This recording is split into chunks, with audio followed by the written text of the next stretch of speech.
sosial juga sudah selesai. Yang dilaksanakan DPD bersama dengan DPC ada 4 titik.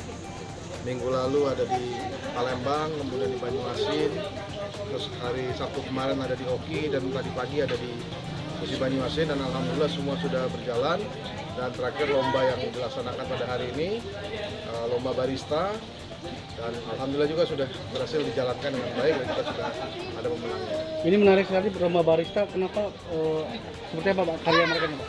Ya, kita lagi mencoba kan PDI Perjuangan untuk lebih menggali kepada anak-anak muda, dan barista ini salah satu adalah pekerjaan yang diminati anak muda, dan munculnya ekonomi kreatif dengan munculnya warung-warung kopi yang kita gunakan momen ini untuk mengajak mereka bergabung dan melatih skill mereka agar mereka juga nanti tetap berlatih meningkatkan kemampuannya. Sehingga lomba-lomba seperti ini membuat mereka tertarik terus dan tertantang terus belajar membuat kreasinya lebih baik lagi. Penilaian seperti apa tadi lihat sudah langsung dari profesional. Ya, kita gunakan juri profesional yang memang ahli di bidangnya, dan ya kalau kami sendiri juga tidak ngerti kan teknik-teknik apa yang mereka buat, tapi hasilnya juga bagus-bagus dan unik-unik. Dan tadi saya sempat penjelasan pada Dewan Juri apa ini maksudnya, ini tekniknya apa ya, sudah ngerti juga sih, tapi menurut Dewan Juri tadi dapatlah 3 pemenang terbaik.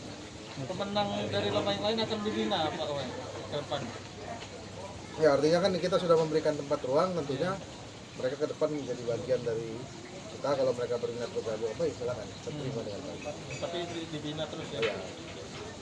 Terima kasih. Konferensi pers bulan Bung Karno ya kan? Oh, yang diadakan Di kantor DPD PDI Perjuangan Sumsel. oke, berikutnya ada apa lagi? Di tanggal 19 dan juga tanggal 20 kita melaksanakan bakti sosial Bakti sosial yang diadakan di di DPC Kota Palembang dan juga DPC Kabupaten Banyuasin. Oke, masih lanjut. Ada apa lagi? Banyak banget acara-acara Ya. yang lainnya juga yang sudah dilaksanakan di tanggal 25 Juni. Ah. By the way, kita juga melaksanakan lomba-lomba ya kan secara online. Ya, kan? lomba secara online karena kita lagi pandemi ya. Betul sekali, Iya, dari iya, lomba iya. ceramah singkat, lomba pidato gaya Bung Karno, Betul. lomba MTQ, lomba Kira-kira gambar apa ini? gaya pidato Itu gambar gaya hati. Bung Karno, gimana tuh gayanya? Gambar hati.